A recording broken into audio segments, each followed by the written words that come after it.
உங்க அப்பாவுக்கு பொண்ணா பார்க்க போற? 5 பொண்ணு பார்க்க போறியா? உங்க அப்பா ஒண்ணுக்கே முடியலன்னாரு, 5 பொண்ணு எப்படி? சரி 5 கூட பாரு, 10 கூட பாரு, எனக்கு என்ன? எத்தனை பொண்ணு பார்க்க போற? 5 பொண்ணு பாக்குறியா? சரி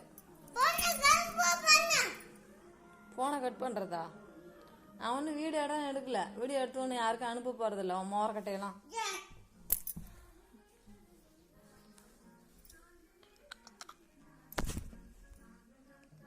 அப்புறம் எதுக்கு 5 பொண்ணு பார்க்க போறோம்னு சொல்ற? செல்ல தூக்கி போட்டுனா ஒன்னு தூக்கி போட்டுருவான். எல்லாம் கூட கூட பேச கத்துக்கிட்ட. ஏய் ரிமோட் உடஞ்சா காசு 100 ரூபா. ஐயோ தூக்கி போடாத சாமி.